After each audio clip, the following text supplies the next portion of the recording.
여러분들, 그리고 전국에서 이것을 생중계로 보고 계실 참여자 여러분들 및 활동 당원님들, 그리고 이 영상을 녹화방송으로 또 열심히 보실 당원님들 반갑습니다. 당에서 교육 담당하고 있는 박은지 대변인입니다. 오늘 홍세화 대표를 모시고 강의를 좀 드리려고 하는데요. 제목 한번 보시면 좌판 공부를 왜 안 하나? 라는 아주 신기한 질문을 던졌습니다. 네. 혹시나 여러분들 중에서 홍세화 대표님을 잘 모르시는 분들이 있을까 하여 제가 소개를 잠시 드리도록 하겠습니다. 한국 사회에 현존하는 가장 철학적인 정치. 1979년 난민전 사건에 연루되어 프랑스로 망명했다가 2002년 대한민국으로 귀국하여 언론인, 작가 등으로 활동했습니다. 프랑스 망명 생활 중에 쓴 책 나는 파리의 택시운전사의 저자로 한겨레 신문 기획위원 등을 지내셨고요.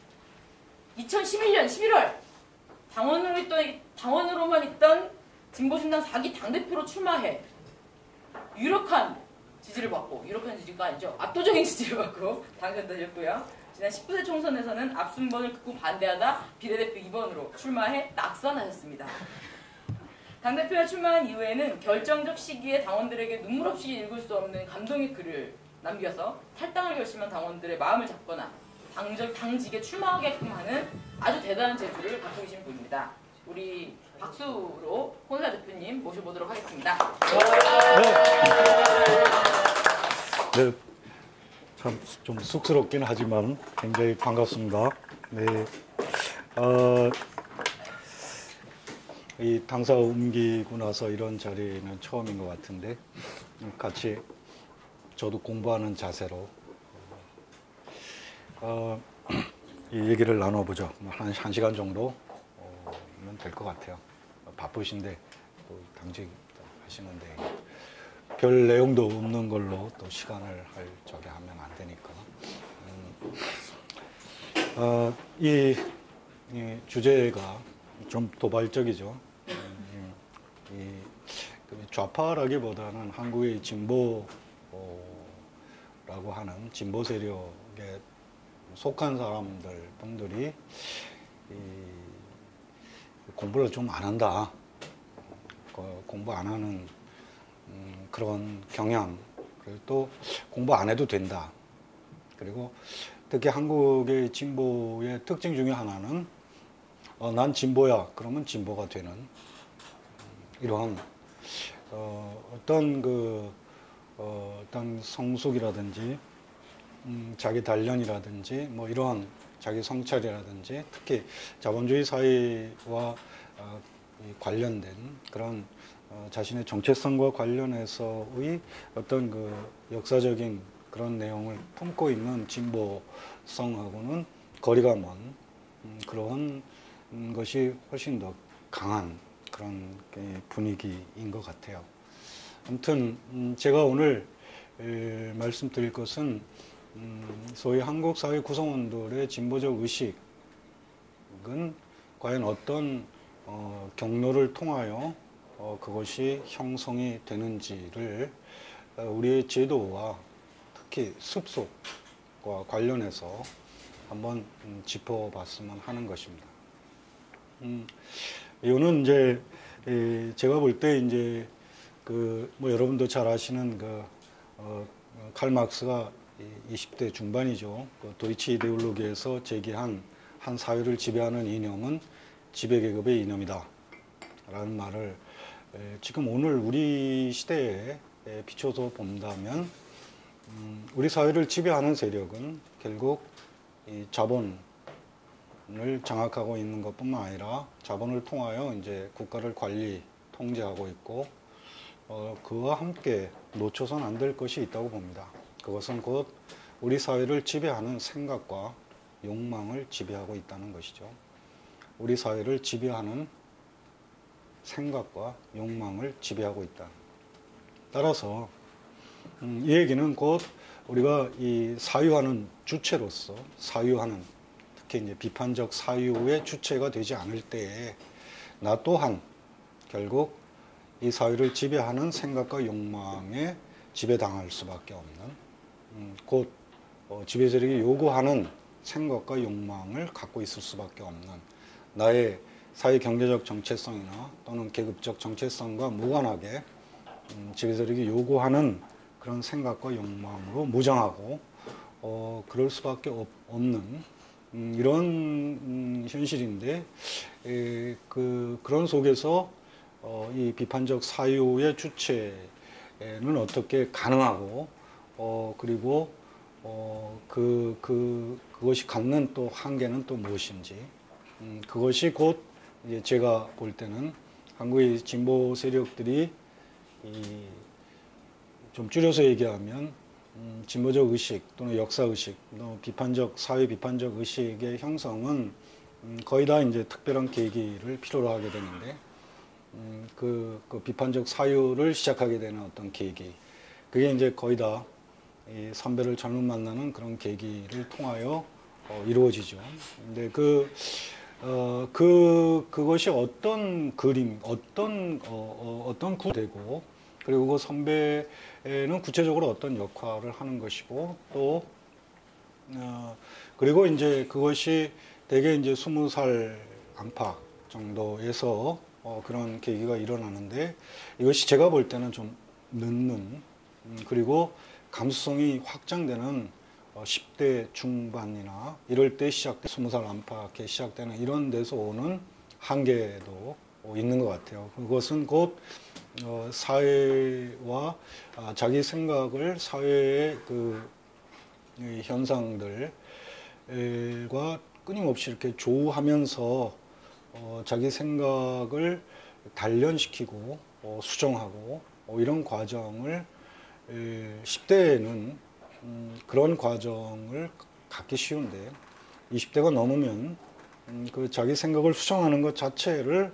어떻게 생각하냐 하면 자기를 부정하는 것으로 인식하기 때문에 대단히 어렵게 용기가 필요한 그리고 그걸 위해서도 일정 정도의 어떤 동력이 필요한데 그것이 이제 우리의 경우에는 아주 취약한 그러다 보니까 이제 그것도 어려운 이런 모습이 아닌가. 그리고 또 이게 층이 좀 두터워야 서로 이렇게 그 삼투하면서 서로 비판하고 이럴 수 있는데 층이 두텁지도 않고 특히 이제 나는 선배를 잘못 만나서 어쨌거나 세상 보는 눈을 제가 볼 때는 얼핏 이제 뜨게 되는데 다른 사람은 아직 그 선배를 아직 만나지 못한 것이 빤히 보이고 그러다 보니까 나는 의식이 깨어났다라는 이 일종의 오만함 이런 것이 작용을 하고 그 다음에 또 이 구도 이 분단 상황이 준 이 질곡 속에서 결국 이 정서적인 측면이 강하게 작용하는 이른바 민족 정서라고 할까 이런 것이 강하게 작용하면서 특히 이제 다수를 차지하는 것이 이제 우리가 흔히 이야기하는 민족 자주계라고 할 수 있는데 이 부분에서도 결국은 이 선배가 이 다수를 차지하는 이런 구도 속에서 이 선배에 따라 강남 가는 그런 식으로 결국 이른바 정파는 정파 선배가 어떤 정파에 속하는지에 따라서 정파가 결정이 되는 이 구조 그리고 그 정파에서 요구하는 그 교범이랄까 이것만 공부하면 마감이 되는 이런 구도가 아닌가 싶고 그리고 특히 이제 권력 정치에 더 관심이 가기 때문에 그 어떤 그런 그 세력에 더 치중하게 되고 그 자기 자신의 공부나 학습을 그것을 그 내용을 풍요롭고 정교하게 하려는 이런 모색보다는 그런 방향으로 가고 있지 않나 이런 생각을 이제 갖게 되죠. 아무튼 이제 좀 제가 이제 좀 투박하게 말씀을 드렸는데 그 지금 처음 말씀드린 한 사회를 지배하는 세력은 그 결국 그 사회를 지배하는 생각과 욕망을 지배한다고 할 때 우리 또한 비판적 사유가 없을 때 계기가 없을 때 거의 모든 사람들이 이 자신의 계급적 정체성이나 사회경제적 정체성에 무관하게 지배세력이 요구하는 그 지배하는 그 지배적인 그러한 생각과 욕망을 갖게 되는 이 점에서 이제 어떻게 그 벗어날 수 있는가라는 이런 점에서 우리 제일 먼저 강조하게 되는 것은 이 제도적인 측면에서 우리 교육이 갖고 있는 문제입니다. 교육이 결국 사유하는 주체로 이 사유하는 인간으로 보고 있지 않다는 것이죠. 교육 자체가. 그래서 이게 이제 이 근대식 교육이 갖고 있는 그런 그 근대식 교육이 한국 이 땅에 이제 접목된 것이 결국은 이제 일본 즉 군국주의 일본 시절이었기 때문에 그 당시에 그 교육의 목표 이것이 그야말로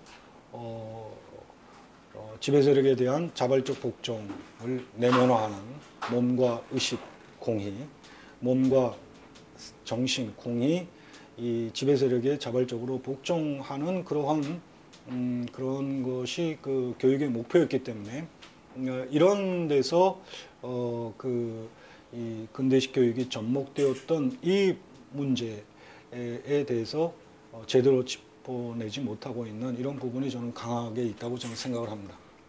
그래서 그 문제와 그다음에 교육 내용에 있어서의 자본주의에 대한 문제 이것이 우선 이제 그 제도 속에 어떻게 이 비판적 사유 자체가 가로막혀 있는지를 한번 같이 한번 그래서 앞서 말씀드린 대로 이 선배를 잘못 만나는 계기가 없이는 그런 소위 말하는 의식화라고 표현을 하는데 저는 의식화라는 말도 적절하지 않다고 보는 사람입니다만은 아무튼 그 부분에 대해서 한번 같이 이 얘기를 해봤으면 좋겠어요.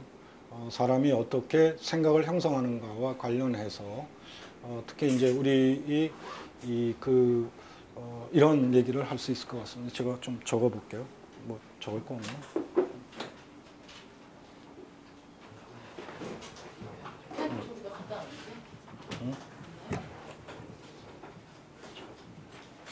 아 여기 있어. 미안 여기 있어.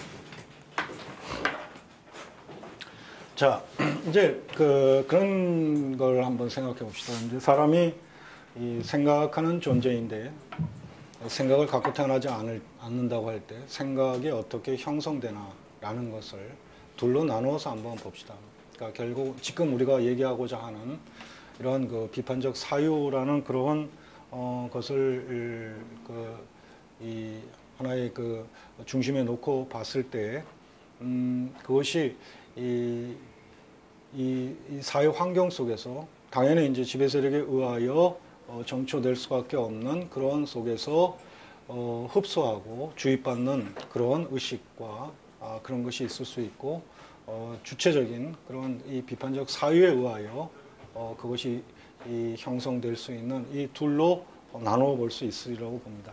결국 내가 내 생각을 형성하는 데 있어서 어떻게 그 형성하는가라는 데서 나하고는 무관하게 내가 개입하지 못한 채로 나는 다만 대상 객체로서 흡수하고 주입받는 이런 것이 있는가 하면 또 하나는 내가 그래도 참여하는 내가 개입하는 이런 그렇게 이제 이 사유 체계를 형성하는 그런 것이 있다고 할 때 이건 좀 투박하고 좀 거칠지만 그러면 우선 첫 번째로 우리가 이 주체적으로 의식을 형성하는 길은 과연 무엇일까를 따져보면 우리가 생각하는 존재이기 때문에 생각에 대해서 참조할 대상은 사람밖에 없죠. 사람에게 그 생각을 참조해야 합니다. 그랬을 때 지금까지 살아온 사람 중에 책을 남긴 사람의 생각과 만나는 것이 이제 이른바 우리가 흔히 독서라고 하는 것이죠. 그래서 지금까지 살아온 사람 중에 책을 남긴 사람과 내가 주체적으로 만나서 그 사람의 생각을 참조하는 것이죠. 그것이 이른바 이제 독서라는 것으로 시작된다면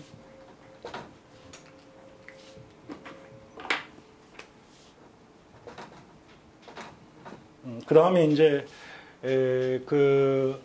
나와 동시대를 사는 사람과 그 사람이 직접 책을 남기진 않았다 하더라도 중요한 것은 여기서 이 동시대를 사는 이 환경적 조건이 같은 그런 시대적 상황이나 사회적 상황이 같은 사람의 생각을 만나는 것입니다. 그 사람 도대체 어떻게 생각하나 라는 이런 것이 이제 바로 토론입니다. 그리고 그 다음에 이제 내가 이 한 인간으로서 내가 살고 있는 세상을 보는 것이죠. 보고 그리고 스스로 경험하는 것. 이것을 우리가 이제 직접 견문이라고 부릅니다. 뭐 잘 아시는 얘기겠습니다만은 계몽사상가들이 당시 동시대인들에게 아주 강력하게 권유했던 것 중에 하나가 다른 사회를 보라는 것이었습니다. 그래서 직접 가서 봐라라는 이런 얘기를 했어요. 18세기에 많이 했었던 그런 것인데 아무튼 이제 직접 보고 겪고 느끼는 이런 과정이죠. 그 다음에 이 세 가지를 바로 이제 사유하는 주체 인간으로서 자신의 그 머릿속에서 이제 고민하는 과정입니다. 이것을 우리는 성찰이라고 이름을 붙일 수 있을 것입니다. 이 네 가지가 제가 볼 때는 의식을 형성하는 데 있어서 자기가 개입하는 내가 주체적으로 참가하는 이런 과정으로 볼 때에 우선 이제 제일 먼저 한국의 제도교육이 갖고 있는 가장 이제 거의 이제 저는 윤리적 범죄 수준이라고 보는데 앞서 말씀드린 대로 근대식 교육이 일본 제국주의 시절에 자발적으로 복종하는 그야말로 노예를 형성했던 당연히 사유하는 인간을 상정하지 않는 것이죠. 그것이 이제 학교의 구조 자체가 병영의 구조를 갖게 된 군국주의 일본 시절의 병영과 똑같은 그래서 운동장은 연병장이고 교단은 사열대고 수의실은 위병소인 이 병영의 구조를 갖게 된 것은 바로 이제 군국주의 일본 시절의 학교의 목표가 그러한 지향을 갖고 있었기 때문에 거기에 그런 지향에 가장 적절한 학교 구조는 당연히 병영의 구조를 갖고 있었던 것이고 그 다음에 학교 가자마자 이제 제일 먼저 군대식 용어를 배우게끔 돼 있고 프로 나란히라든지 뭐 이런 등등 그래서 그런가 하면 그 다음에 이제 교장 임용 제도를 통하여 이 국가주의 교육에 아주 이 아주 뭐랄까 아주 투철한 그런 마름을 이제 학교에 박아놓는 그런데 그 교장은 단위 학교에서는 봉건 영주처럼 군림하는 이런 구조가 바로 이 학교가 어떻게 작용했는가를 이제 보여주는 이런 것인데요. 이건 제도적인 측면에서인데 이것이 이제 교육 내용에 있어서도 전혀 차이가 없는 그대로 관철될 수밖에 없죠. 요컨대 거듭 얘기합니다만은 사유하는 인간으로서 바라보고 있지 않다는 것입니다. 그 점이 이제 처음부터 그렇게 시작이 됐다면 그렇게 자리 잡히게 됐는데 그것은 이제 우리 이 땅에 이제 이 관립 소학교가 처음 생긴 게 1894년이고 관립 중학교가 처음 생긴 게 1900년입니다.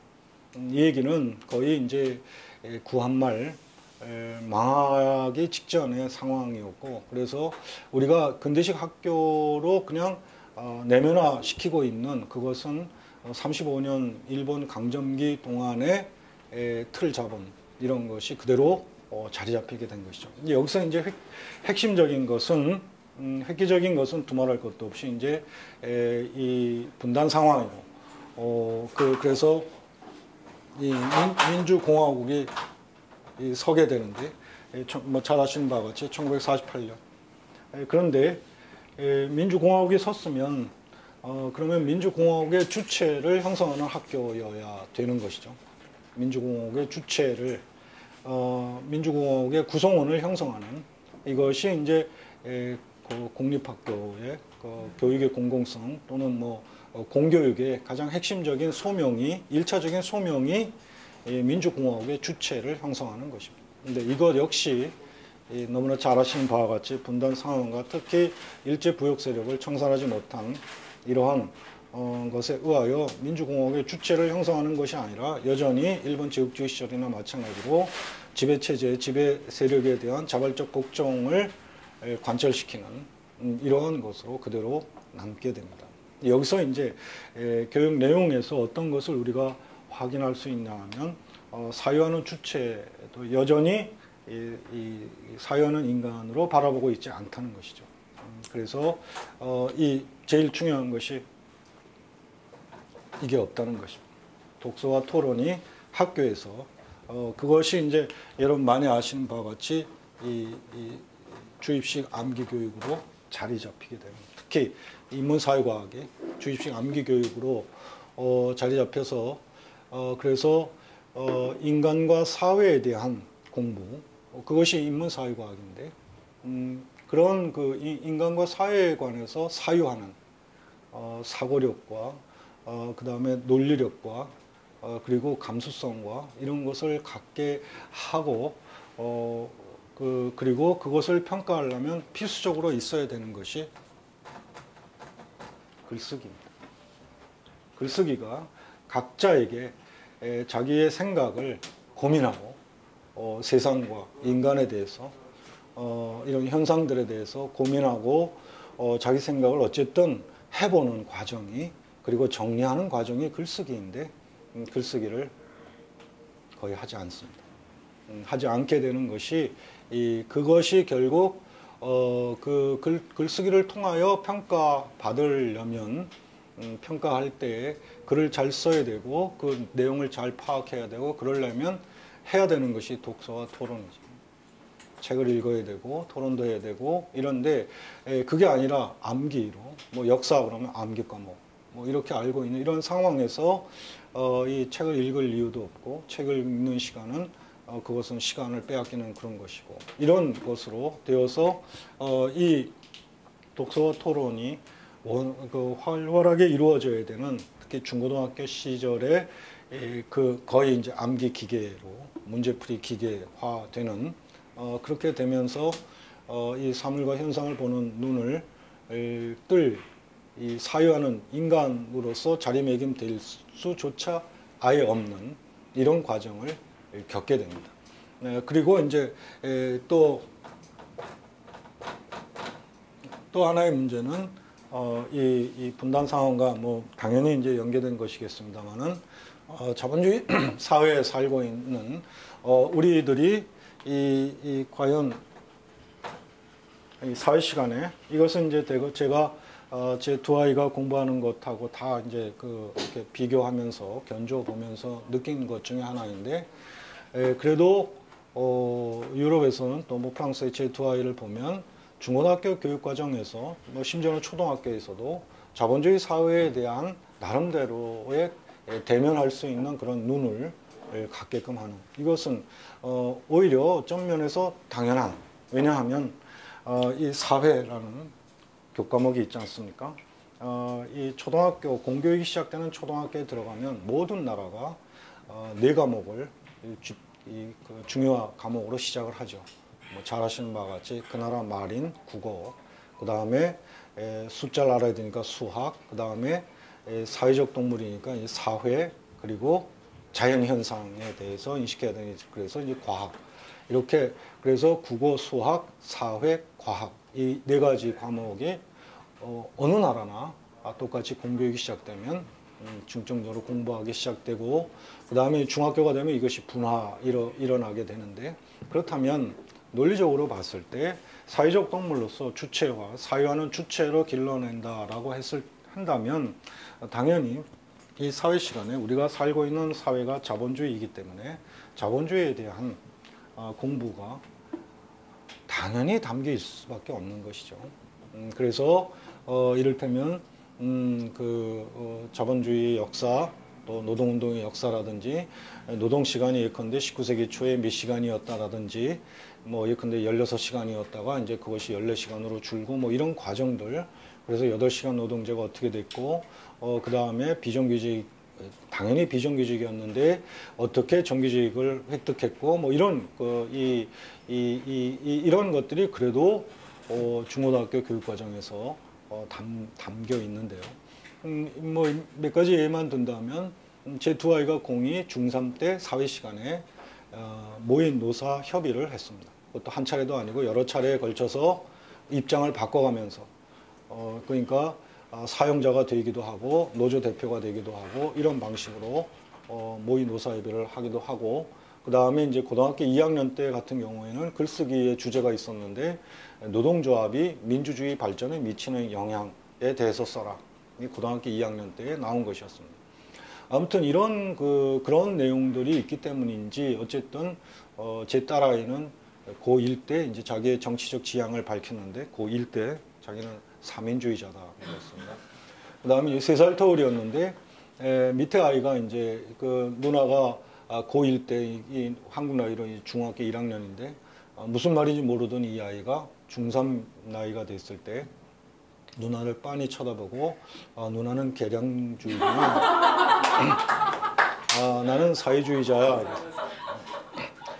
둘이서 중3짜리하고 고3짜리 누나가 이제 고3이 됐으니까 무슨 뭐 생산수단의 국유화니 뭐 이런 얘기를 뭐 어설프게 하는 거겠지만 아무튼 그런 이 얘기가 그런 주고받는 근데 이런 얘기를 소개하면 마치 애비가 그런 영향을 줬겠지 뭐 이런 생각을 하는 분이 계실 수 있는데 전혀 그런 거 아니고 그 아이들 스스로 벌써 이제 노동자가 될 것이라는 그런 전망이라든지 자기 정체성에 대한 이런 것이 중고등학교 때 일정 정도 형성이 되는 가령 중3 때 모의노사 협의를 하는데 교사가 이제 학생들에게 누가 되고 싶으냐라고 했을 때 거의 다 노조 대표 하겠다고 하지 이 사용자가 되려고 하지 않는 이런 어떤 그 감수성이랄까 자기 정체성에 대한 인식 이런 것이 일정 정도 있게 있을 만큼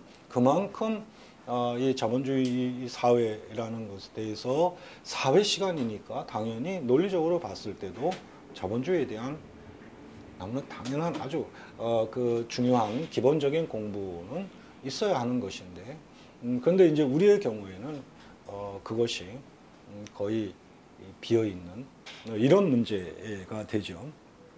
그래서 저는 이제 이것과 관련해서 이제 어떤 얘기를 하냐면 한국의 공교육 과정은 이런 문제들이 이제 거의 없고 주입식 암기 교육에 의하여 이 글쓰기와 책 읽기 이런 것이 없음으로써 사유하는 주체로 형성하지 않는 그런데 이게 왜 암기로 하고 있느냐 라면 인문사회과학처럼 정답이 없는 학문 인간과 사회에 관한 물음의 학문이 인문사회과학인데 정답이 있을 수 없죠. 정답이 없는데 근데 이것이 이제 두 가지가 같이 맞물려서 저는 이런 일이 일어났다고 생각하는데 하나는 앞서 말씀드린 일본 제국주의 시절, 군국주의 일본 시절에 근대식 교육이 접목된 이 문제 하나 하고 그 다음에 이제 대학 서열화 문제입니다. 대학 서열화에 의하여 결국 인문사회과학처럼 이 학생의 능력을 뭐 사고력이라든지 논리력이라든지 이것을 정확하게 측정할 수 없는 인문사회과학에 대해서도 이 대학 서열화는 이 서열을 매기도록 요구하게 됩니다. 그러니까 정밀과학인 자연과학이나 수학처럼 정답이 있는 학문의 경우에는 그것을 정확하게 순서를 매길 수 있겠지만 인문사회과학은 예컨대 글쓰기를 시켜서 그 사고력과 논리력을 이렇게 본다고 할 때 그것을 어떻게 정확하게 순서를 매길 수 있겠습니까? 매길 수 없죠. 그러니까 여기서 이제 편법이 일어난 것이 뭐냐 하면 바로 이 암기 과목화한 것이죠. 그러니까 정답이 애당초 없는 학문인데 정답이 있는 학문으로 바뀐 것입니다. 결국 이것이 인문사회과학이 우리의 교육과정에서 죽어버린 실제로 그런 것이라고 저는 판단을 하죠. 아무튼 이렇게 돼서 그러니까 이 주입식 암기교육 이것과 그 다음에 이제 특히 이제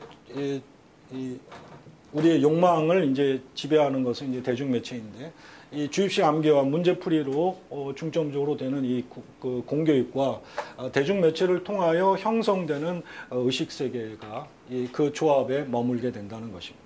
거의 다 대상화되는 이것이 거의 없고 주체적으로 형성하는 부분은 거의 없고 이쪽으로만 이루어지는 그러니까 공교육 이 주체화가 없는 그런 공교육 철저하게 대상화 객체화하는 그런 것으로 인간이란 이런 존재고 세상은 이렇다라는 것을 암기시키고 그리고 이 매체에 의한 대중매체에 의한 자본의 논리가 관철되는 강력하게 관철되는 그러니까 이것이 결국 이제 국가 권력 그다음에 이것은 자본이라고 할 때 우리의 이 한국 사회 구성원들의 의식 세계를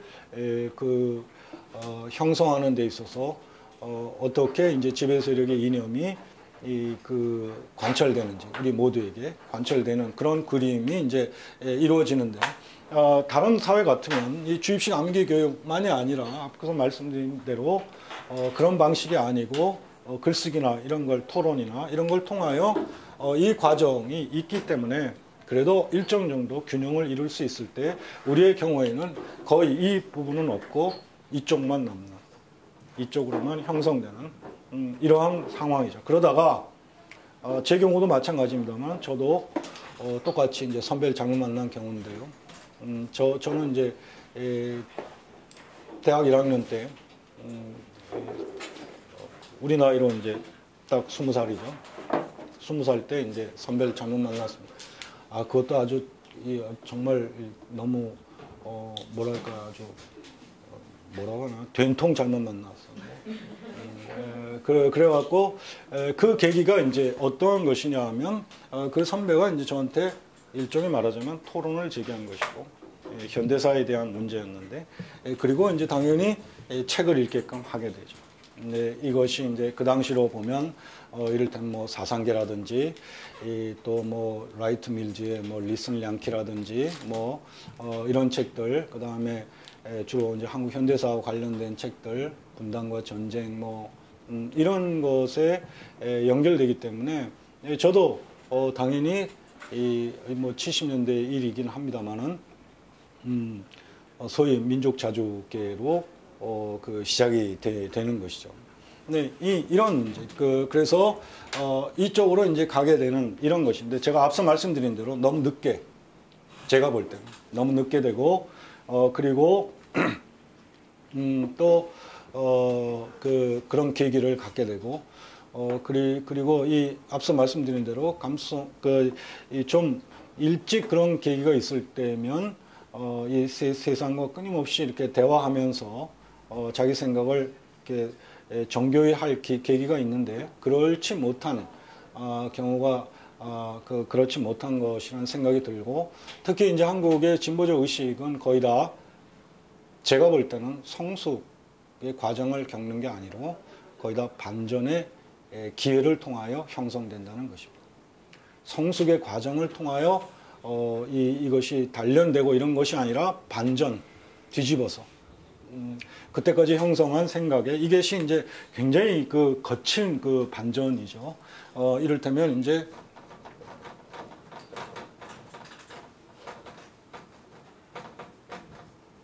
지배 세력에 의해서 이 존재를 배반하는 의식화가 이루어지는데, 저는 이제 그래서 좀 지나친 표현일지 모르겠습니다만은 한국의 이 공교육 과정은, 제도교육 과정은 절대 다수 사회 구성원들에게는 자신의 존재를 스스로 배반하는 의식을 형성하는 과정으로 보고 있습니다. 그러니까 지배 세력에 의한 철저한 의식화가 이루어지는, 그것도 지 돈 들여서, 자기 돈 들여서 자기를 배반하는 의식을 형성하는 과정이 한국의 제도교육 과정이다. 이렇게 이제 보고 있죠. 네, 이런 이런 의식을 형성했다가 이게 정말 이게 아주 거칠게 그 스스로 이제 뒤집게 됩니다. 네, 그런 것이 저 경우도 마찬가지였는데 특히 이제 예를 들면 북한을 바라보는 관점이라든지 이런 것에 이제 그것이 아주 그 가장 그 날카롭게 드러나게 되는데요.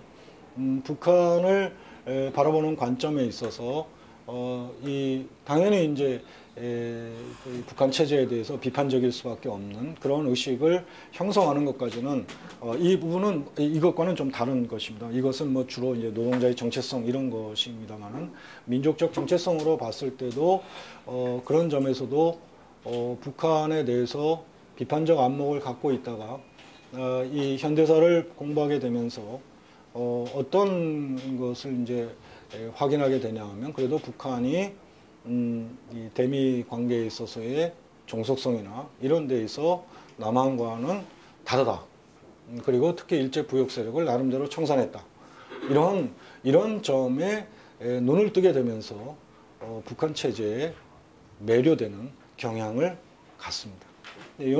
이것이 이 반전이라는 이것이 아주 거칠게 이루어지고 그럼으로써 거기서 앞서 말씀드린 대로 또 이 선배가 어떤 선배인가에 의해서 정파도 결정되고 그 정파에서 요구하는 공부만 주로 하고 다른 사람은 아직 그 절대 다수가 아직 선배를 못 만난 그래서 옛날에 나 모습 그대로 남아 있는 것이 보이고 그러니까 그 거친 반전에서 공부가 멈추는 그리고 멈춰도 되는 이 문제인 것 같아요. 그리고 그것이 바로 더 관심은 이제 자기의 그 공부나 학습보다는 세력을 어떻게 강화할 것이냐. 여기에 이제 이 힘이 몰리게 되는 이런 과정이 있기 때문이죠. 그래서 그 부분에 대해서 한번 이 얘기를 북한에 대해서 이것이 이제 제가 볼 때는 가장 큰 흔히 말하는 이제 자주 계열 뭐 특히 주사니 뭐 이런 얘기할 때 나타나는 이 편향이 바로 이 문제와 관련이 된다고 보는데 그 우리가 이 각자의 정체성으로서 봤을 때 저는 이제 국민이면서 시민사회 구성원 이렇게 둘로 크게 그냥 둘로만 이렇게 나는 국민이면서 시민사회의 구성원이다. 저는 국민으로서 제가 일상을 살아가는 것이 국민의 의존으로 살아가는 것이냐 그 부분도 물론 있겠죠. 뭐 투표행위하는 거 이런 거나 그렇지만 또한 시민사회 구성원으로 살아가는 자본주의 사회의 한 이 구조 속에서 이랬을 때 내가 주체가 되는다는 것의 상한선은 국민은 바로 이 국가가 내가 속한 국가가 얼마만큼 주체성을 갖고 있느냐라는 점에서 그 다음에 여기서는 시민이라는 개인으로서 특히 이것은 국가의 주체성은 국가와의 관계, 다른 국가와의 관계죠. 이 시민으로서의 주체성은 이 개인인 나와 국가와의 관계입니다. 그러니까 이를테면 한 사회, 한 국가를 판단할 때 그 구성원들이 얼마만큼 주체적으로 살아가느냐라는 이런 거에 초점을 맞춘다면 그 구성원이 속한 국민이라는 것이 있을 수 있고 그 다음에 이 개인으로서 시민사회 구성원이라는 이런 측면에서 봤을 때 이 두 가지 측면에서 다 주체가 되려면 그 주체 형성의 자유를 누리고자 한다면 자기 형성의 자유를 누리고자 한다면 이 국가가 주체적이어야 하고 그 다음에 이 시민이 주체적이어야 한다라는 것이죠. 그래서 이 국가가 주체적이어야 한다는 것은 이 다른 국가와의 관계 속에서 주체성을 갖고 있어야 한다. 그러니까 이 점이 그렇지 못한 부분이 이제 남한의 경우에는 대한민국의 경우에는 예를 들면 우리가 지금도 겪는 일이지만 왜 강정에서 그와 같은 상황에 처해지면서 왜 울분을 느껴야 되는가 또는 평택 대추리에서 왜 그런가 그런 일을 겪어야 되는가? 이것은 곧 바로 대한민국이라는 국가가 특히 미국과의 관계라든지 이런 데서 국가로서의 주체성이 약한 부분이 있기 때문에 국민으로서 우리가 겪을 수밖에 없는 이런 것이죠. 그런 것은 또한 한편으로는 예컨대 이 용산 참사와 같은 일은 그건 국가로서의 문제가 아니라 국가와 개인과의 관계 속에서 국가보안법이라든지 집회와 시위에 관한 법이라든지 노동관계법이라든지 이거는 국가와 개인과의 시민사회 구성원으로서의 관계 속에서 그래서 내가 인간으로서 그 주체적으로 살아가는 데 있어 상한선은 곧 내가 시민이면서 국민으로라고 할 때 국가가 내가 속한 대한민국이라는 국가가 얼마만큼 주체성을 갖고 있느냐라는 점과 그 다음에 시민으로서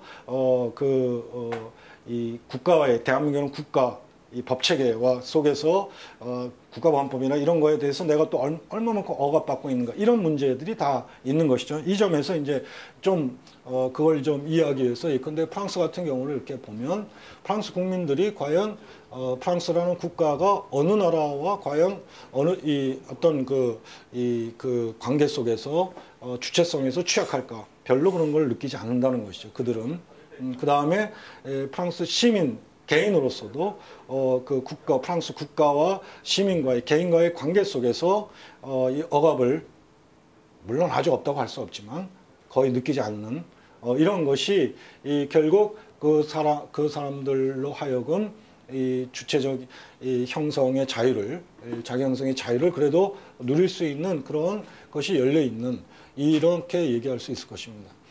제가 그 흥미롭게 본 대학 입학 자격시험 철학 문제였는데요.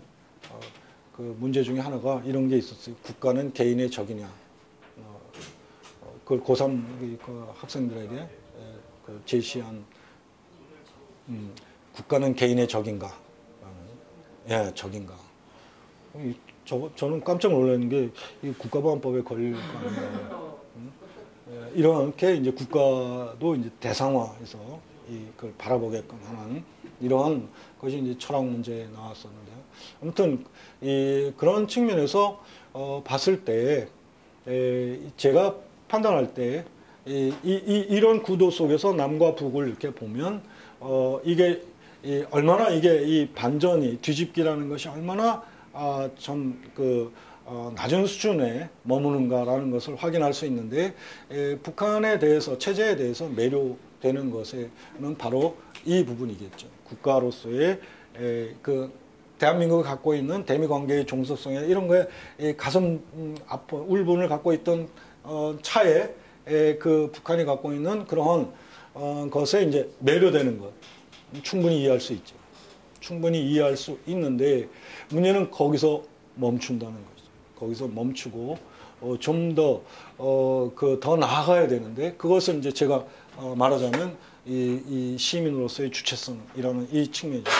국가로서의 주체성도 중요하지만 시민으로서의 주체성, 즉 국가의 관계 속에서 그것은 그러면 북한 인민에게 과연 시민사회 구성원이라는 그런 측면 그리고 시민으로서의 주체성이라는 이런 측면에 대한 탐색, 검토 이런 것이 같이 있어야 되는데 이 부분이 제가 볼 때는 너무 허술하다는 것이죠. 이것이 그러니까 북한이 갖고 있는 국가의 주체성은 굉장히 부각시키는 한편으로 그런 반면에 이 시민으로서의 갖는 각 개인이 가져야 되는 그런 주체성은 제대로 보려고 하지 않는 이런 것이 두 가지 이유가 있다고 저는 생각. 하나는 첫째는 두말할 것도 없이 이 반전에 이루어진 것에 의한 그러한 뭐랄까 어설픔이랄까 이런 미성숙이라는 이 점 하나하고 또 하나는 아까도 얘기했지만 세력 지향적이기 때문에 그러므로 이것은 곧 권력 지향이고 그러니까 북한을 바라볼 때 나를 누구와 일치시켜서 바라보는가 이 점에 있어서 지나친 권력 정치, 권력 지향이기 때문에 북한의 권력, 국가의 주체성에만 눈에 들어오게끔 권력자와 일치시키는 북한 인민의 자리에 서지 않는 북한의 인민에 서지 않을 수 있는 것은 그것이 제 판단에는 지나친 권력 지향이 그러한 이 두 가지가 맞물려서 나타난 것이 아닌가 이런 생각을 합니다. 그런데 문제는 바로 그런 그 범민족 자주 계열이 항상 뭐 약간의 조금 안 그런 시절이 있을지 모르지만 거의 다 계속 다수를 점해왔다는 것이죠. 계속 다수를 점해왔고 그리고 그것이 제대로 제대로 성찰을 기회를 갖지 못했고 저는 이번 2012년의 상황이 이제 겨우 그런 흐름들에 한번 되돌아볼 수 있는 이런 계기로 되지 않겠나라는 기대를 갖고 있습니다. 좀 더 성숙할 수 있는 어떤 기회라고 할까 이런 것이 이제 그것이 뭐 끊임없이 있어왔던 이 정파의 노름들 뭐 그런 세력 다툼들 이런 것 속에서 제대로 그걸 이 세상이 어떻게 특히 신자유주의로 말은 하지만 그것이 어떻게 노동을 재편하고 하는 이런 것에 제대로 대응하지도 못하고 그냥 이렇게 시간을 보내와서 결국은 이 지경에 이른 이 과정들 그리고 소위 이제 구당권파들이 보여주고 있는 그 패권적인 경향들 이런 것에 대해서 제대로 이제 짚어내거나 비판하거나 이렇게 하지 않고 그 주변에서 범민자주 계열이 그걸 통하여 또 단위들에서 노동조직, 정치조직 안에서 헤게모니를 쥐기 위하여 그것을 오히려 이용해 왔던 이런 흐름들. 그래서 그런 것들이 저는 이 사회 현실을 제대로 분석해내고 거기에 맞춰서 대응할 수 있는 이런 것에서부터는 너무나 동떨어진 그런 이 세력을 모으기 위한 그런 것에 기울여 왔던 것이 결국 통합 문제, 뭐 통합의 얘기, 뭐 이런 것들과도 다 연결되는 이런 것이 아닌가 싶은 거죠. 아무튼 그 과정들이 참 이제 뼈아프게 이제 지금 이제 다가오고 있는데요. 이게 바로 지금 현재 상황이죠. 그것이 이 지식이 말한 그 포함된 자와 배제된 자의 문제에 있어서 지금은 그야말로 노동의 위계화, 분절 위계화를 통하여 그래서 뭐 우리가 표현처럼 노동자는 하나다라고 말하지만 절대 하나가 아닌 지금 상황이고 그리고 흐름 자체가 포함된 자에서 배제된 자로의 일방 통행만 있을 뿐이고 일단 배제되면 다시 포함될 수 없는 이런 구조에서 이 장벽이 아주 강하게 작용하고 있다는 것이죠. 이 장벽은 그 포함된 자와 배제된 자 사이의 장벽을 누가 더 이 장벽을 조성한 것은 물론 자본과 권력이지만 이것을 강고하게 지키려고 하는 것은 두말할 것도 없이 배제의 위험을 불안을 겪는 포함된 자들이 바로 이런 이 장벽을 강고하게 오히려 하고 있는 이런 현실에까지 온 이 상황 여기에서 과연 민주노총은 또 한국의 진보 정치는 과연 어떤 자리에서 무엇을 해왔는가 라는 물음을 제가 끊임없이 제기해왔던 것이 우리는 누구이고 무엇을 할 것인가 라는 이런 얘기를 해온 그런 부분이기도 하죠. 실상 뭐 저로서는 이제 제가 아까 말씀드린 대로 제도와 습속에 의하여 어떻게 우리의 사유하는 인간으로서 세상을 보는 그런 보는 눈을 그런 것이 이렇게 소수에 밀릴 수밖에 없는가라는 점들에 대해서 같이 한번 생각해보고 제 생각을 이제 내놓은 것인데요. 요점은 그런 것입니다. 결국은 이 진보든 좌파든 내가 진보다 그러면 진보가 될 수 있는 그럴 만큼 참 어설픈 그런 것이 돼버렸다는 것이고 그래서 이제 당에서도 신입당원 교육조차도 이제 없는 당원 되면 그냥 당원 어서 오십시오 하는 이럴 만큼 어떤 진보나 좌파의 이건 좀 감성적인 표현이겠습니다만은 어떤 기품이랄까 이런 것조차도 이제 실종돼요. 참 이게 이 좌파면은 진보든 좌파든 이 자본주의 사회에서 그래도 그런 어떤 결기랄까 어떤 기품이랄까 이런 것이 가장 기본적인 관계에 있어서 인간 관계에 있어서의 중요한 것이 그것까지도 잃어버리고 있을 만큼 그렇게 참 너무 슬프죠. 참 슬픈 그런 것에 대해서 뭐 이제 새롭게 관계성 속에서 우리가 찾아내야 되지 않겠나, 되살려야 되지 않겠나라는 것이고, 저로서는 당연히 진보 정치, 이건 특히 뭐 좌파라고 이름 붙일 때 지금 현 단계에서 이 배제의 문제, 저는 배제가 가장 정치적인 그 용어라고 지금 생각을 하고 있습니다. 지금 현 단계에 있어서 가장 정치적인 용어는 배제의 문제예요. 그래서 이 사회 경제적으로 배제되었을 뿐만 아니라 정치적으로도 철저히 배제된 저는 54%의 총선에서의 투표율이 보여주고 있는 내용에 있어서 이 정치적으로 배제되어 있는 투표할 의사도 없지만 투표할 수도 없는 이러한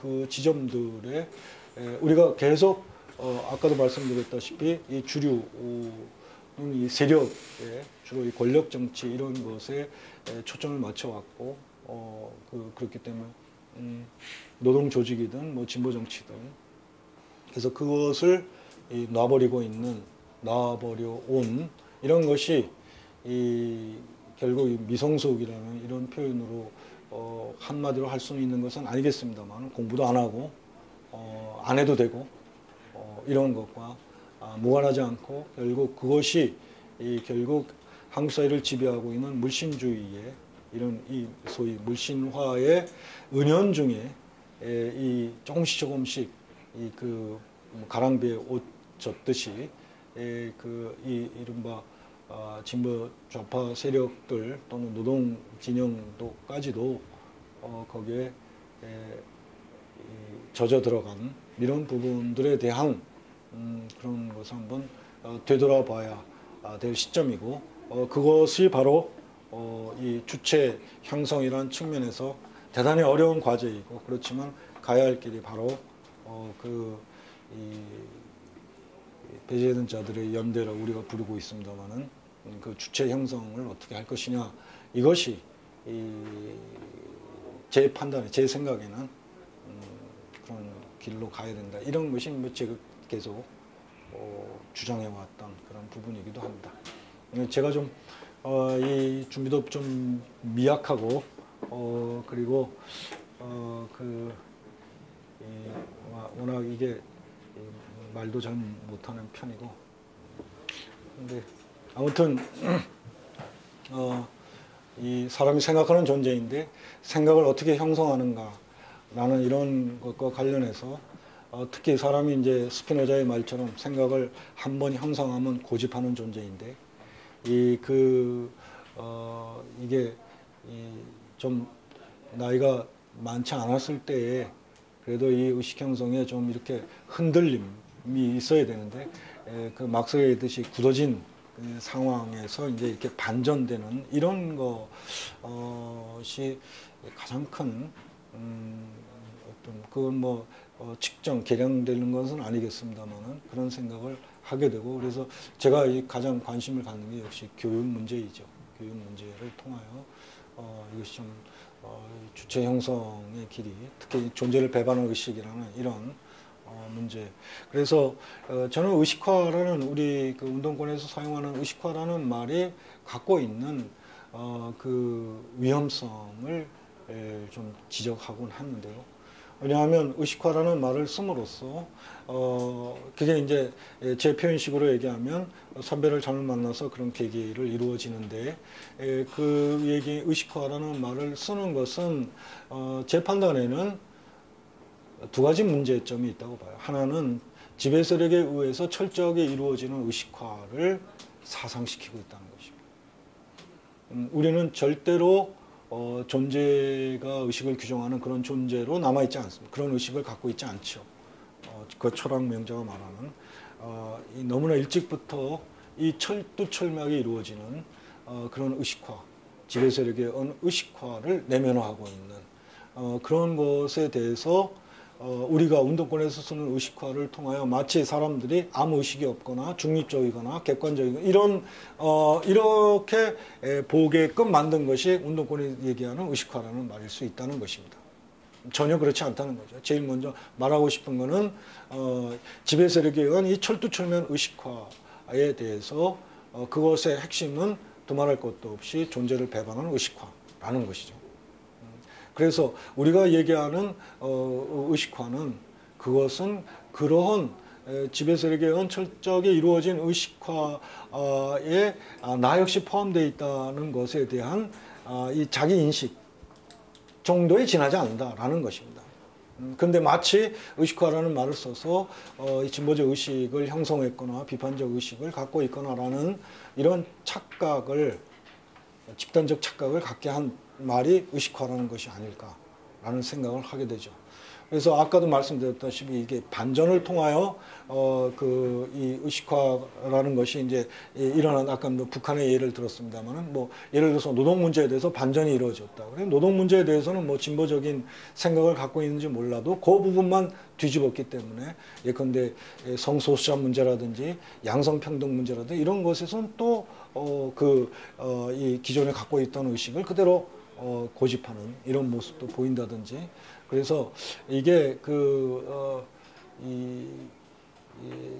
점이 이제 의식화라는 말이 갖고 있는 그런 잘못이라는 것이. 그래서 저는 둘째로 말하고 싶은 거 그래서 저는 그것이 외려 의식화라기보다는 탈의식이라고 표현하는 것이 더 온당하지 않을까. 지배 세력에 의해서 그 주입된 의식을 벗어낸 것에 지나지 않았지 형성해야 할 의식을 제대로 형성한 것은 아니라는 점에서 그렇게 보는 것이 더 낫지 않을까. 근데 뭐 탈의식이라는 말 자체가 적절한 그 용어도 못 되고 그렇지만 하여튼 그 의미는 어떤 것인지 이해하실 수 있으리라고 봅니다. 예, 제가 좀 뭐 투박하죠. 굉장히 그 의식 형성과 관련해서 제가 나름대로 한국의 제도와 특히 교육을 중심으로 제도와 습속을 통하여 습속에 의해서 어떻게 이 막스가 말한 그걸 이제 우리식으로 얘기해서 한 사회를 지배하는 이념, 지배계급의 이념이다. 이것이 결국 한 사회를 지배하는 그 세력은 그 사회를 지배하는 생각과 욕망을 지배한다라는 이런 걸 통하여 역시 의식화를 통하여 나 역시 나의 계급적 정체성이나 이런 것과 무관하게 지배 세력이 요구한 생각과 욕망으로 무장하고 있고 그것을 고집하고 있고 그것은 대부분의 노동자의 경우에는 자기 존재를 배반하는 의식으로 무장하고 있는 그러니까 흔히 얘기하는 존재가 의식을 규정한다 정도가 아니라 한국 사회의 절대 다수의 노동자들은 노동자 의식을 갖고 있기는커녕 반노동자 의식으로 무장하고 있는 이런 현실들 그리고 실상에 있어서 그것이 얼마나 엷은 수준이냐 하면 일부 노동 활동가를 제외하고는 조끼 입고 단결 투쟁 조끼 입고 리무리안 행진공 아니면 뭐 파업가를 부를 그 시점만 노동자의 정체성이 발현될 뿐 돌아서면 바로 이 소비자 그야말로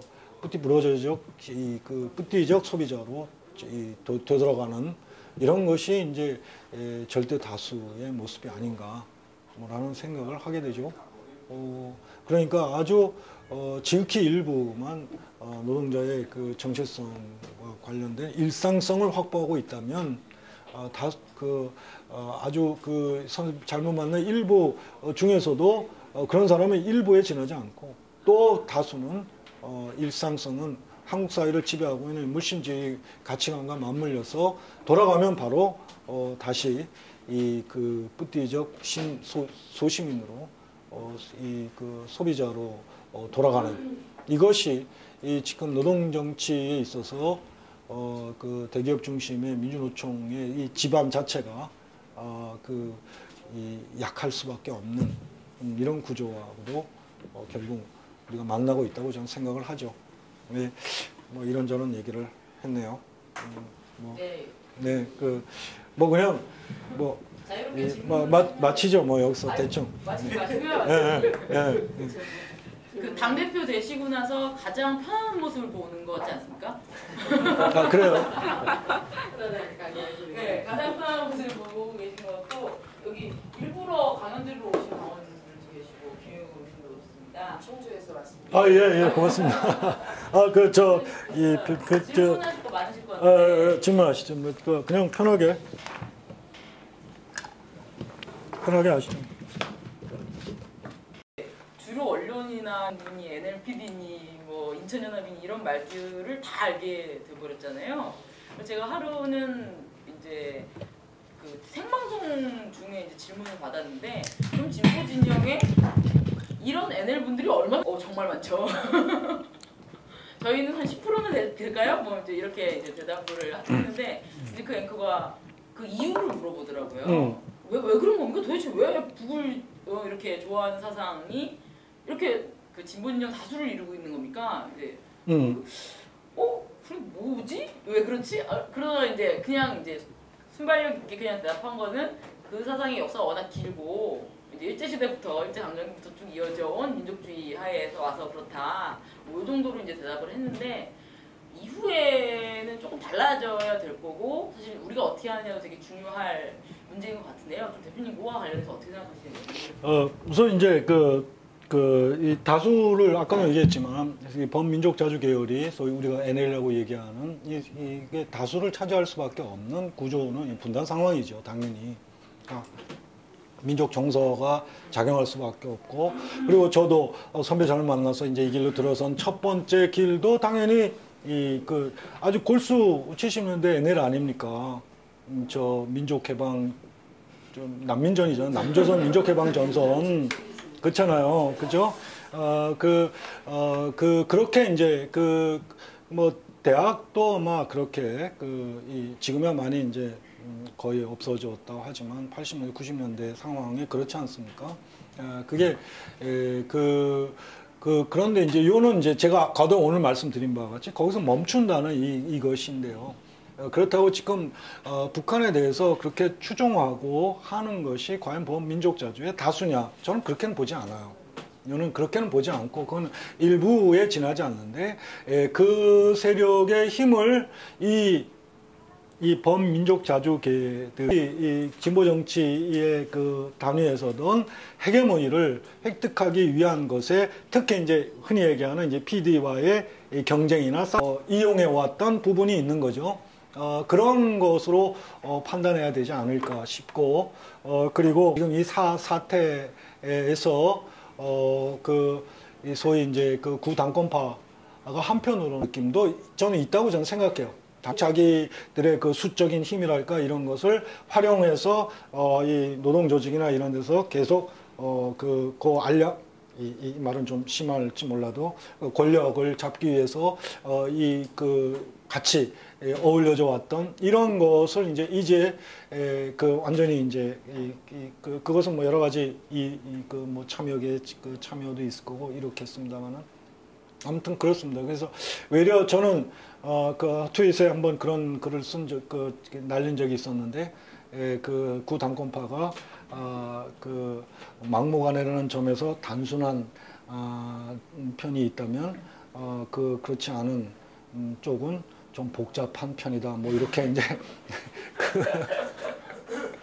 그런 저기를 했었는데 앞으로 어떻게 할 거냐. 저는 어쨌든 이번 금년의 상황이 이 사태가 이게 물론 이제 굉장히 어려운 진보 전체의 국민과의 관계 속에서 어려운 과정으로 될 수밖에 없겠지만, 근데 한 번은 거쳐야 할 과정이라고 보고 있고, 그런데 이것이 그렇다고 해서 이것이 뭐 어떤 뭐랄까 재도약을 위한 그런 것이냐, 그거는 이제 우리에게 달려 있는 그런 문제가 아닐까 싶어요. 네, 네. 소개해 주시고. 네. 얼굴 들어가기 싫으면 그냥 목소리만 초상권 인정합니다.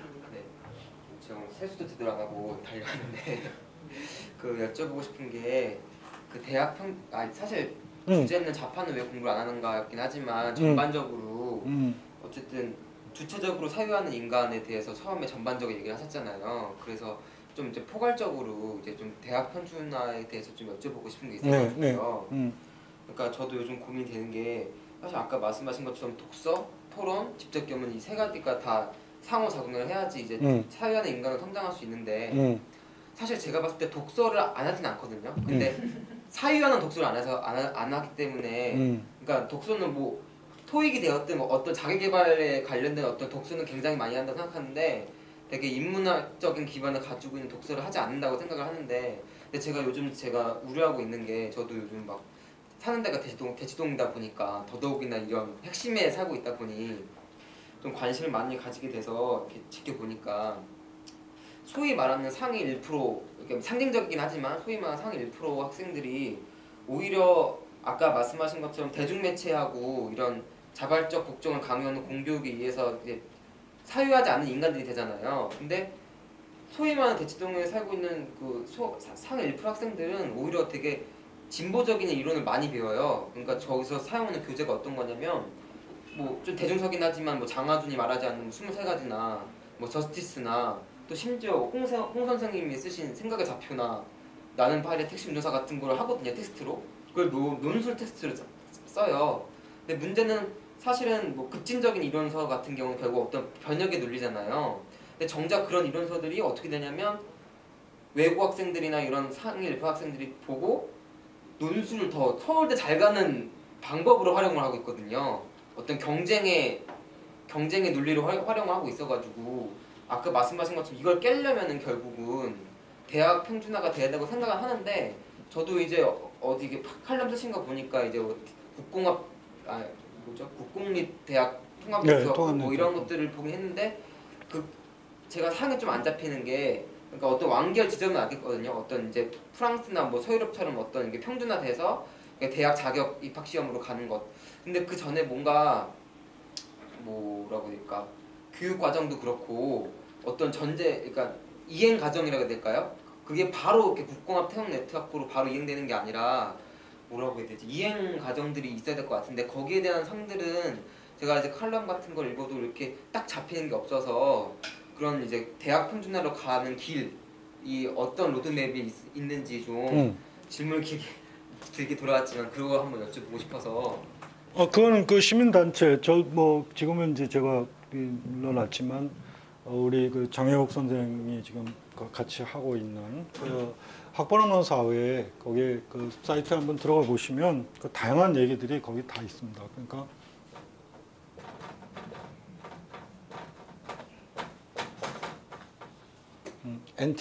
nt학벌.org 여기에 들어가 보시면 실제로 그 국공립대 통합네트워크 안도 경상대 정진상 교수가 오래전부터 주장해왔던 것이죠.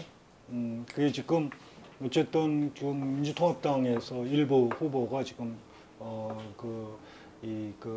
그걸 안고 있는 그걸 받아 넣고 있죠. 그러니까 통합 네트워크는 국공립대 지금 워낙 이제 사립대가 많으니까 우선 이제 국공립대부터 시작을 하고 그 다음에 이제 지금 사립대가 굉장히 앞으로 어려워질 거잖아요. 그러면 그 중에 스스로 이제 이 네트워크에 참여하겠다 하면 받아들여주는 이런 방식으로 이제 출발하는 거죠. 특히 여기서는 그 초점은 서울대 학부 문제죠. 서울대 학부. 그리고 지금 이제 서울과 지역의 소위 지역의 국립대 사이에 너무 편차가 심해졌잖아요. 이게 옛날만 해도 한 20년 전 제 기억으로 봐도 지금의 위상과 예컨대 경북대라든지 부산대학이라든지 전남대라든지 이 대학들이 꽤 높았었는데 최근에는 이제 서울에 있는 뭐 이 사립대에 비해서 많이 이렇게 전부 이제 인서울을 이렇게 강조하다 보니까 그래서 지방의 이 국립대의 위상을 얼마나 높일 것이냐 이것도 중요한 과제라고 봐요. 이 서울과 지역과 이 편차 문제로 보더라도 그래서 그런 것까지 포함해서 당연히 이제 앞으로 대학 평준화에 가는 길에 한 과정으로 지금 국공립대 통합 네트워크를 얘기하고 있는 것이죠. 그리고 실제로 그것은 이제 제가 그 소위 인문사회과학에 대한 반학문 문제를 극복하기 위해서도 바로 왜냐하면 제가 일화 하나 얘기하면 제가 이제 프랑스에서 그 역사 교수하고 체육의 역사를 가르치는 교수였는데 그 교수하고 이런저런 얘기를 하다가 교육 얘기가 나왔죠. 당연히 우리는 이제 100점 만점이잖아요. 거기는 이제 20점 만점이어서 왜 20점 만점이냐면 20점 만점에 10점이 대학입학 자격시험 합격선입니다. 그러니까 학생들에게 글쓰기 과제를 시켜서 너는 이 주제에 대해서 그래도 어느 수준이 좀 된다. 그러면 20점 만점에 12점, 뭐 아니면 13점 이런 점수를 주는 거죠. 그 10점이 이제 기준인 것이죠. 그 이제 그 100점 만점이라고 하니까 깜짝 놀라면서 나보고 학교 다닐 때 그럼 역사 공부했을 텐데 몇 점 받았냐고 그래요. 그래서 제가 공부 잘해서 내가 89점 받았다. 그러니까 80점도 아니고 90점도 아니고 89점이냐. 그래서 89점이다. 그러니까 89점이 어떻게 나오냐. 89점이 어떻게 나오냐. 그러니까 그럼 너보다 잘한 학생은 몇 점 받았냐. 90점. 그럼 너보다 못한 학생은 88점. 이 역사 선생님이 뭐라고 했냐. 네 나라 참 역사 선생님들 대단한 뛰어난 능력을 갖고 있구나. 너의 역사를 보는 안목을 어떻게 이렇게 정확하게 측정할 수 있냐. 이 점수는 뭐 다 알다시피 내 암기 점수잖아요. 지금은 다 잊어버린. 그러니까 인문사회과학이 인간과 사회를 보는 관점, 논리, 사고 이것을 갖도록 하는 학문인데 한국에서는 그것이 어떻게 평가가 이루어지느냐. 얼마만큼 암기를 했나. 그러니까 정답이 애당초 없는 학문인데 정답이 있는 학문이 되는 과정이 바로 이 문제죠. 정답이 없는 학문인데 정답이 있는 학문.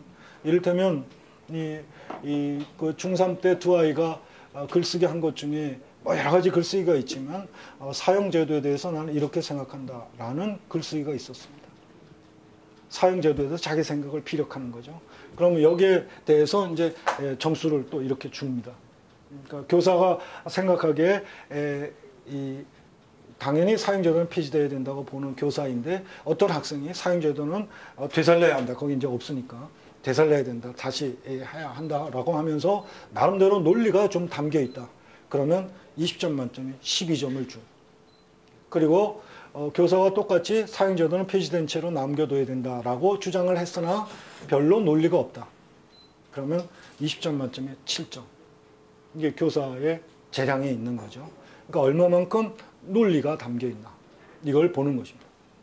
근데 우리의 경우에는 아까도 그랬잖아요. 학생에게 자기 생각을 묻는 거잖아요. 사형제도에 대해서 난 이렇게 생각한다. 나오잖아요. 자기 생각을. 우리는 고등학교를 마칠 때, 심지어는 대학까지도 내 생각에 대해서 질문받은 적 있으세요? 우리는 사유하는 인간이 아니라니까요. 내 생각에 대해서 질문받은 적 있냐고. 아니죠. 예를 들면 이 사형제도, 바로 이 사형제도에 대해서 3년 전인가 KBS에서 2년 전인가 KBS인가 어디서 그 입사 시험에 이 문제가 나왔습니다. 대학 다 나온 대상으로 사형제도에 대해서 물어본 게 뭔지 아십니까? 다음 나라들 중에서 사형제도가 실질적으로 폐지된 나라는 어느 나라입니까? 이거예요. 사유가 아니잖아요. 그래서 이제 이 예를 주는 거죠. 일본, 미국, 중국, 러시아, 대한민국. 답은 대한민국. 10년 이상 사형제도가 있어도 사형 집행을 하지 않았기 때문에 국제 엠네스티에서 사형제도가 실질적으로 폐지된 나라로 규정하고 있는 규정하고 있는 거를 암기하고 있나 알고 있나 이걸 물어보는 거죠. 우리는 교육과정을 통하여 글쓰기가 사라졌다는 게 그 의미입니다. 한 번도 사유하는 인간으로서 사유의 내용을 물어보지 않아요. 우리는 사유하는 인간이 아니라고. 그저 암기하는 인간이지. 그러니까 한국에서 인문사회과학에 대해서 공부 잘하는 학생이란 뭐냐? 또 공부 못하는 학생이란 뭐냐? 시험 본 다음에 잊어버리는 학생이고 공부 못하는 학생은 시험 보기 전에 잊어버리는 학생이에요. 이 차이밖에 없어. 이거밖에 없어. 어떠한 인간과 사회에 대해서 자기 생각을 요구하지 않으니까. 이 점이 바로 이 앞서 말씀드린 대로 군국주의 일본 시절에 근대식 교육이 접목된 것과 바로 이 대학 서열화 문제가 학생을 줄 세울 수 없게끔 되어 있는 석차를 줄 수 없는 등급을 정확하게 매길 수 없는 이 인문사회과까지도 줄을 세우도록 요구하니까 글쓰기를 할 수 없고 이렇게 객관적 사실에 대해서 알고 있나만 묻는 그리고 그렇게 돼 있기 때문에 객관적 사실에 대해서 암기하고 있다는 것 자체가 암기를 잘한다는 것 자체가 이 군대식 용어로 하면 숙달된 조교거든요. 한국 사회를 누가 지배하느냐? 소위 상위권 대학 뭐 이렇게 해서 학벌 이걸 통하여 누가 그런 자리에 오르냐? 숙달된 조교들입니다. 달달달 암기 잘하고 이런 사람들이거든요. 그러니까 당연히 보수적이지. 어떤 사유하는 주체로서 이 세상을 보는 것이 아니라 주어진 것에 대해서 달달달 암기 잘하고 이런 사람들이 각 분야에 이를 차지하게 되니까 상층을 차지하게 되는 이런 구조. 그래서 저는 이 문제가 우선 이제 제일 먼저 사유하는 인간으로 교육이 일단 그렇게 이루어져야 되는데 그것이 죽어버린 이 문제 때문에도 이 문제는 대학 서열화 이 문제는 심각한데 그렇게 보고 있죠. 그들이라고 유럽에서 왜 대학 평준화가 이루어졌는가? 저는 그들이 물론 평등이라는 가치도 중요하지만 그것 때문이기도 하지만 우선 저는 학문에 대한 존중이 그런 결과를 빚을 수밖에 없다. 그런 결과를 가져왔다고 봅니다. 학문에 대한 존중. 우리가 인문사회과학에 대해서 인문사회과학 그대로 그걸 존중한다고 할 때 이 대학 서열화 이것 자체가 어떻게 인문사회과학을 죽이고 있는지에 대한 비판적 인식이 가능하다는 거죠.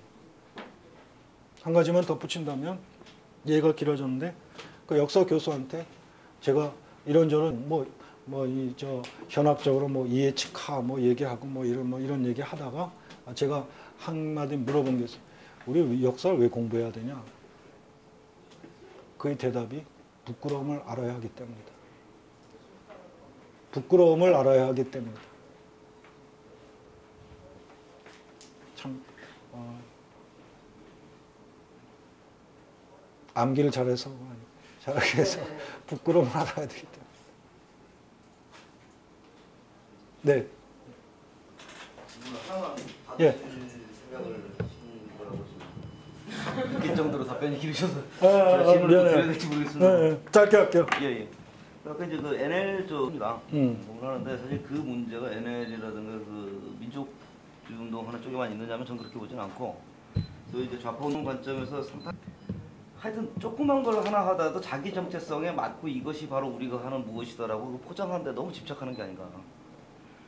그러니까 NL 같은 경우에는 반미자주라는 얘기를 하고 그 반미자주가 사람들한테 다 드러날 수 있도록 소리를 칩니다. 뭘 하든지 간에. 근데 소위 좌파도 그런 거 아니냐. 좌파도 실질적으로 내용을 들여다보면은 어떤 그 시장주의라든가 자본주의를 극복하는 것이 아니라 오히려 거기 기대는 어떤 뭐 하나 내놓으면서 마치 그것이 무슨 좌파만이 할 수 있는 일처럼 침소봉대하고 그걸 계속 좌파일 것이라고 주장하는 어떤 그런 현상들이 가끔 보이는데 저는 이제 이 부분이 오히려 우리 발목을 잡고 있는 것이 아닌가. 지금 공부가 주제인데요. 공부하는 어떤 그 마인드를 넓히는 것을 오히려 막고 있는 게 아닌가 하는 생각이 좀 듭니다. 근데 아까 국가의 어떤 그 구성원으로서의 국민과 사회 구성원으로서의 개인을 말씀하셨는데 실제로 지금까지 우리들의 어떤 그 겪어왔던 그 경험에 비춰보면은 사회 구성원으로서의 개인을 얘기하는 순간 소위 같이 운동하는 사람들보다 전부는 자유주의자, 개인주의자 이런 식으로 비판받았거든요. 근데 자기들도 다 그렇게 하는데 그거는 마치 아닌 것처럼 자기들이 뭐 하나 할 때마다 그거는 전부 이거 무슨 사회주의적인 것이고 이것이 무슨 그 자본주의를 전복하는 이런 식으로 계속 이제 포장을 그걸 안 하면은 마치 자기가 아무것도 안 한 것처럼 생각하는데 이걸 어떻게 이 의식을 좀 깨야 되지 않겠는가 생각이 좀 들거든요. 그래요. 지금 말씀하신 제가 이제 질문하신 것에 담겨 있는 것에 제가 할 수 있는 말씀은 우리 사회에서의 개인의 가치의 문제. 개인의 가치가 너무 억압되어 있다는 거죠. 그래서 이것이 어떤 그 집단이면 집단 조직에서 개인이 지나칠 정도로 억압적이어서 이것이 이렇게 어떤 그 발화하기가 너무 어려운, 너무 옥죄고 있는 이런 구조. 이것은 어느 분야라고 해서 어느 그 정파라고 해서 피할 수 있는 것은 아닌 것 같아요. 일단 이 개인의 가치가 지금 이제 개인주의 그러면 마치 이제 한국에서는 이게 너무 지나칠 정도로 이기주의하고 비슷한 말이 돼버린. 근데 개인의 가치에 출발하지 않고 다 의식의 주체가 다 각 개인인데 그 개인의 가치를 그걸 뛰어넘고 뭔가를 한다. 이것 자체가 저는 그건 결국 되돌아올 수밖에 없다라고 생각을 하거든요.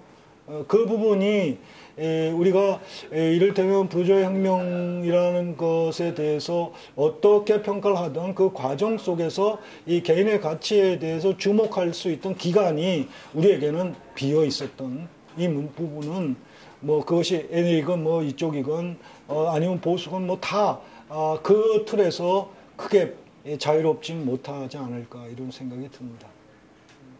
그렇네요. 그렇죠? 네.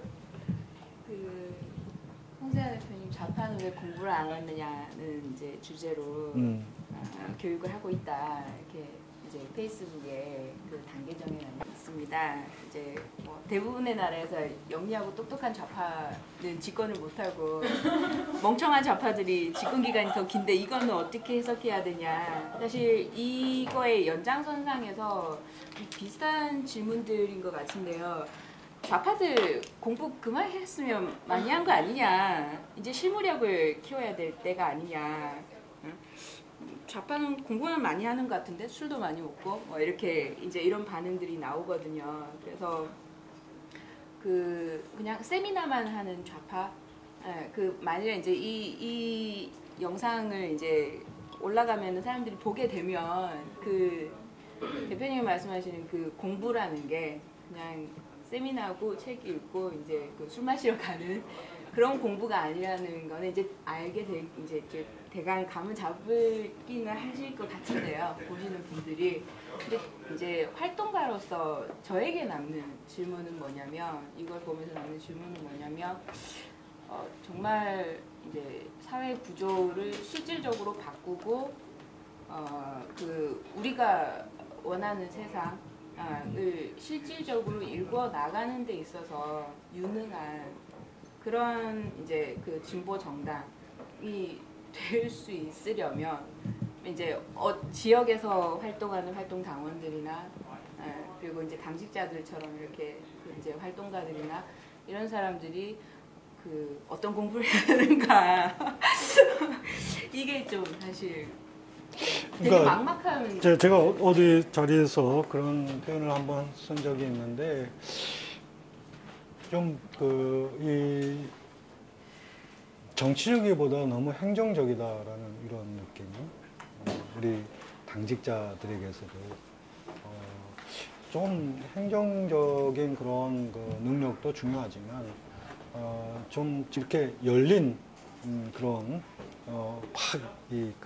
열려서 뭐 이게 가능성이 그냥 막 톡톡 튀는 이런 것이었으면 좋겠는데 너무 이렇게 물론 그 부분은 나도 이제 거기서 크게 벗어나지 못하는 그런 이건 그렇지만 너무 이렇게 스스로를 가두고 있는 이런 부분이 있는 것 같고, 그거는 이제 공부의 문제도 마찬가지라고 생각을 해요. 그것은 끊임없이 자기 생각에 대해서 수정할 수 있는, 정교하게 할 수 있는, 어떻게 사람이 다 완벽할 수 없잖아요. 끊임없이 이제 그걸 조금이라도 더 거기에 다가가기 위한 긴장이 가장 이제 핵심이라고 저는 생각하는데, 그래서 우리가 실제적인 역량을 어떻게 키울 것이냐라는 이런 점에서 물론 같이 토론도 하고 같이 공부도 하고 그런데 각자가 즐길 수 있는 그런 거, 뭐 공자님 말씀이지만 즐겨야 된다. 즐기는 그런 것이 뭐 같이 술도 마시고 이런 즐겨야 되는데, 사실 그 점에 있어서는 너무 이렇게 좀 우리가 좀 뭐랄까 딱딱하고 좀 침울하고 뭐 이런 부분 무겁고, 근데 사실 저는 좀 억울한 부분이 있는 게, 우리 진보신당 당식 만나고 그러면 전혀 그렇지 않거든요. 근데 왜 바깥에서는 그렇게 보고 있는지 모르겠어요. 그죠?